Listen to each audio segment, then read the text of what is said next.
All right, boys and girls, time for some more The One and Only Ruby. So today we're going to be starting on page 73, and the title on 73 is Messy. Before long, I smelled something important and sweet. I didn't know what it was, but I knew that I needed it more than anything else in the world. I sniffed with my trunk, which was not helpful, because at first when you're a baby elephant, your trunk doesn't always listen to you. You tell it go up and it goes down. You tell it go right and it goes left. Worse yet, everything tickles and makes you sneeze.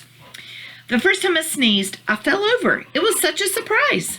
Mama knew what to do, fortunately. She shifted a bit, just a step or two, and there it was, my first meal. I heard my brother laugh. Later he told me I was as messy as a warthog when I ate. But I was happy, and I was special, and I was surrounded by love. I had a feeling I was going to like being an elephant. The savannah. How many elephants were in your herd, Ruby? Uncle Ivan asked. In my troop, that's a gorilla family, we had 10 gorillas. I stopped to count. 16. A herd is a big old family. Mostly it's females. Sisters and aunts and moms and grandmothers, but there can be boys too. When they get old enough, they head off with the other guy elephants. So I love what Catherine Applegate did here with vocabulary. Just in a really easy way, she made sure that we knew that a herd was a group of elephants. And Ruby told us there's 16 in her herd. And and Ivan let us know that a troop is a group of gorillas. And he said there were 10 gorillas in his family. So really easy way to teach us 2 new vocabulary words that we may not have known. That's a whole lot of elephants, says Uncle Bob. Yep, I say. As soon as I was strong enough, we all started moving. The reason baby elephants learn to walk so quickly is they have to. Elephants are always traveling from one place to another in search of food and water, and 50 miles a day is a lot of walking. No way could I knuckle walk that far, says Uncle Ivan. Me neither, says Uncle Bob. I am cursed with the burden of teeny tiny adorable legs. You would have loved where I lived, I said. The savannah is huge and beautiful and sometimes scary, like Aunt Akilo. It's grassland mostly with dry and rainy seasons, although there wasn't nearly enough rain when I was there. Sometimes it's green and growing, and sometimes the land looks sort of sick and thirsty. During a drought, the grass turns brown and bristly and dust sticks to you like you're wearing a coat. Everything's kind of connected on the savannah. Mama taught me that right away. Dung beetles and cheetahs, vultures and giraffes, rock pythons and hyenas. Everybody. I love this description of the savannah. Like I can close my eyes and I can see what it looks like when there's plenty of rain and everything's green and growing. And then I can also close my eyes and I can see what it looks like in a drought. She said it's brown and bristly and looks like it's sick and thirsty. So I love those descriptions of the savannah. Of course, it's not like we were all best buddies. There aren't any fences or walls on the savannah, which means you always have to be on the lookout for somebody who wants to eat you. Lucky for me, elephants are so powerful, we don't really have to be as afraid as smaller animals. Same with gorillas, says Uncle Ivan. We just had to worry about humans. On the other hand, everybody wants to eat a guy my size, Uncle Bob grumbles. Well, hyenas and lions and other animals with sharp teeth will eat elephant babies if they get the chance, I say. That's why calves are always protected by their herd. In Africa, I think to myself, an elephant alone is not an elephant for long. So she's thinking about that elephant creed she's having to learn for her celebration. Gajinga. Every day on the savannah was kind of the same, walking, eating, drinking, playing, resting, but mostly walking. Sometimes I would grab Mama's tail when we walked. She didn't mind. She was a great mom, always checking on me, being an umbrella, feeding me whenever I wanted. It was awesome, having so many relatives on hand to provide advice and helping trunk. Mama was called Bishara, and she was pretty. She had long legs and beautiful tusks. When she trumpeted, she could make the whole savannah tremble, even me. I was her second calf. Her first, my brother Reth, was 4 years older than me. Reth was fun, but he was awful noisy and rambunctious. Mostly I prayed with my friend Gajinga, who happened to be a cattle egret. Cattle egrets are these small whitish birds with long beaks.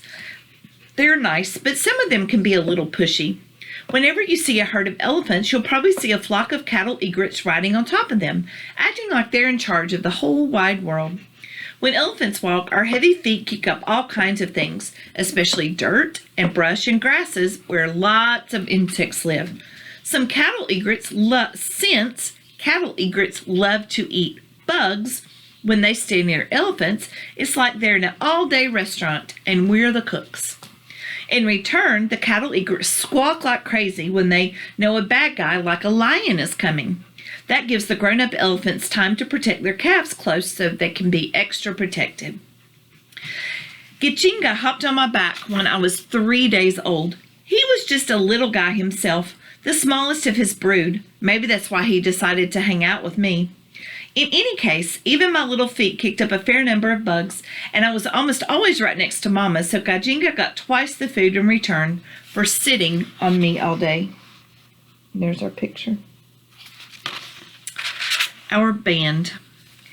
The first time Gajinga landed on my back, I turned my head and said, "Hey, who invited you?"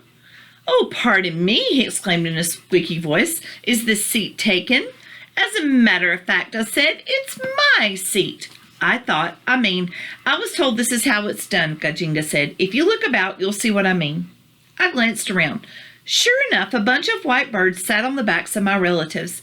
Grandmama, our matriarch, even had 2 cattle egrets on her. I watched as one flitted off her back and snatched a big old bug, then came back to enjoy his meal. "If you let me stay, I can eat bugs that annoy you," Gajinga said. He flapped his wings. "And if there are hyenas coming, I'll warn you." "That's why we have Grandmama and the others," I said. "Well, she doesn't eat mosquitoes, does she?" Gajinga asked. "Not on purpose." "Then you have it then," he said. "My name is Gajinga, by the way. What's yours?" "They call me Naya," I said. Gajinga hopped a little closer to my head. "Can you whistle?" "Nope," I said, "but I'm learning to trumpet." Before long, we became our own little band. I would thump my feet, and Gajinga would start a trill, and then I would add a huff or a puny trumpet, and back and forth we would go until one of the ants would tell us to cut it out. Possible. Gajinga was my best friend. A first friend is a true friend because forever after, your heart knows what's possible. And there's a picture of Ruby with her first friend. I love that quote. A first friend is a true gift because forever after, your heart knows what's possible. The smell of danger. I glance over at my friends. I'm sorry, I say. Am I talking too much? "No," Uncle Ivan exclaims. "Please tell us more, Ruby."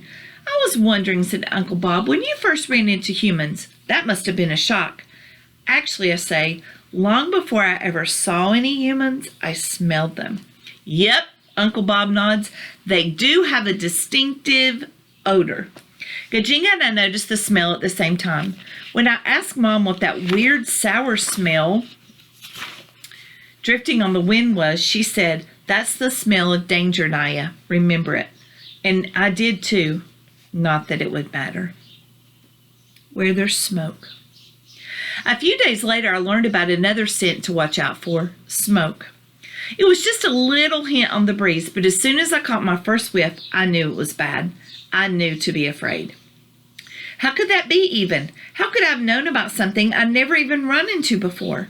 Grandmama said it was elephant wisdom passed down through the generations. She told me that when she was my age, fires hardly ever happened. Now, she said, with the world so dry and the sun so hot, she was certain this wouldn't be the last smoke I smelled. "Should we run?" I asked her, and she shook her head. "No, Naya, the smoke is far, far away. It's not a danger to us." "But how will I know if it is?" I said, tugging on her tail. "You'll know," was all she said. That's where we'll stop for today. Thank you.